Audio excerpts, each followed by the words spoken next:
I now call Aneel from Citylity. Aneel is, like a star and CTO at Citylity. Also because, yeah, let's give a big round of applause.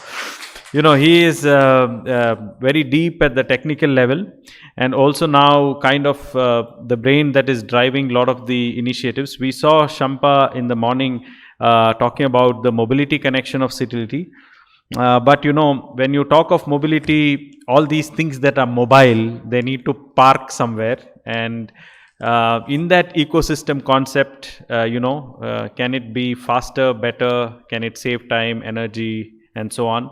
So prop tech element will definitely come in that as a concept. And over to Aneel to unpack this connection and mystery. Yeah. Thank you, Jos, and thanks everyone. I know it's a bit late in the evening, but I appreciate spending time.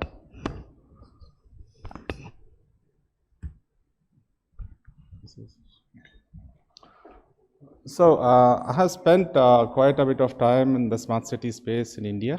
So, I understand the purpose and how the cities have been built, the stage they are. And coming to mobility, right, it's an unsolved game in India, right, where other countries are enjoying the mobility.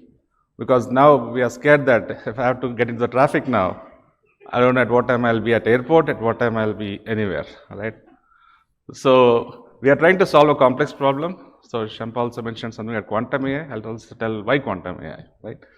So at Citylity, we are trying to make convenience to citizens at the best we can. First, focusing on greener. Second is safer because we have the infrastructure that is required for us to be in a safer environment. And then faster. Everyone wants to go fast.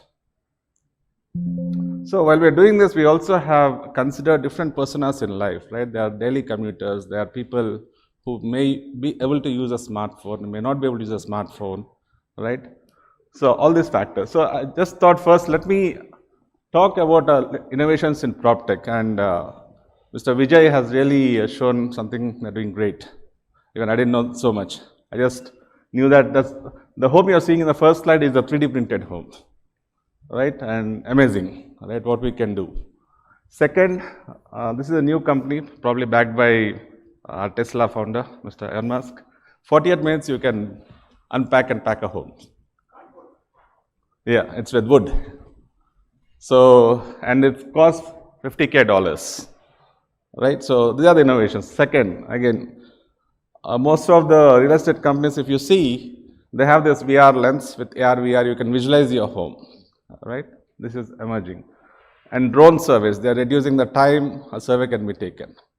And then blockchain, AI, you see lots of governments with respect to property dealings, whatever you deal with, it's becoming whatever used to take days is happening in a day, right? Then this is a new from a sustainable perspective, right? All of us are targeting towards sustainability, net zero, right? So if we don't target this, right, sustainability, if it is not our priority in the next 30 years, will not be sustainable, right? That's the reason we are targeting all this.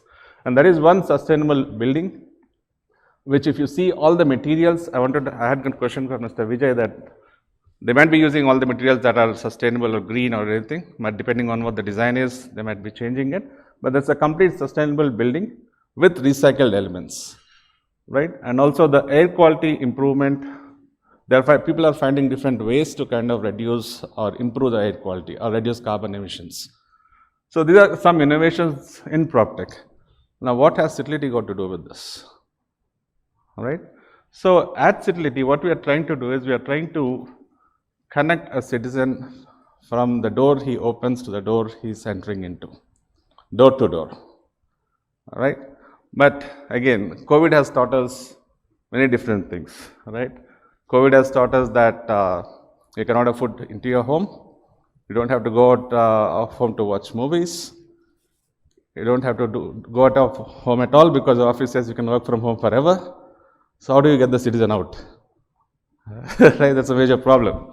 So in the morning session when Mr. Anjum was talking, there are certain problems which is not leading people to use urban mobility, right? There are certain factors. First one, if you would have checked, 65%, right? 65% of the problems come with convenience, right? Second part is accessibility. Third part is last mile or first mile coverage. So 65% people don't come because they don't have this. And as Citylity, we are doing the last mile, mid mile, and the first mile coverage. We are giving people the accessibility, and we are also trying to ensure that the convenience part is met by the citizens. And the fourth, the rest 33% of it is because of the frequency. Because people do not know that if I don't find a vehicle or transport vehicle in this route, what is the alternate thing I can take? So we are solving that also. So let me give maybe 1 or 2 words about why we have to use quantum AI, right? So today, everything we talk about AI. The AI we have today, when you look at the number of problems you have, or number of data points we call it, it takes lots of time for this AI to come up with a solution. Let's say you deal with 350 data points. It may take a couple of hours. Let's say the data points increase to 1 million data points. So I'm getting input from 1 million data points. Can our current system sustain it? No. If you look at how our computers are built today, it's only 0 and 1, 2 bits, right? And a little bit of Boolean expressions, like true, false. That's how our current computers are built. They cannot handle larger data sets, larger complex computations. So that's why quantum computing has been introduced, right? So quantum computing has, for those technical, it is more of vectors, it's more of matrices, it is more of numbers, right? It's complex thing. Now what you can do with this, for example, you have a password.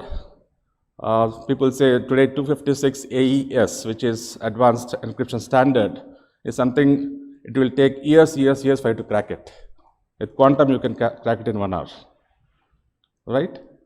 And many of you would have talked about the traveling salesman problem. It's a big thing to solve it. Now let's say I put more complexity into it, right? This traveling salesman has to go faster. He has to not stop at any signal.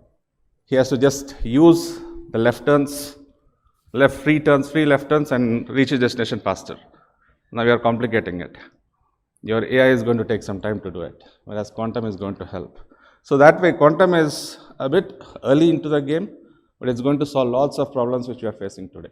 And that's what, as Citylity, we are putting into our backend, so that we build the right networks for people to reach 20% faster in their destinations. And with focus on sustainability, we are also ensuring that people go in a greener way, they take care of their health, and safer, because today most of the cities have this security cameras installed everywhere. We take inputs, we take alerts from that, and alert the citizens appropriately, right? And we connect back to city command centers, so that we build the whole ecosystem where a connected citizen today, what we talk about or what we have seen in multiple presentations, is something what we can achieve together, right? So just a quick journey. Like I said, using our application, someone can book here it's a EV scooter. He travels green. We are already integrated with Metro and BMRCL in Bangalore, and then he reaches his destination. He's going to probably a restaurant. So it's a simple thing when you look at it, but when you look at the number of options a person can have, it's a complex thing which we as Citylity are trying to solve. So I'll stop here, and as Citylity, we are a unified mobility as a service solution, connecting sustainable modes of first, mid, and last mile transport.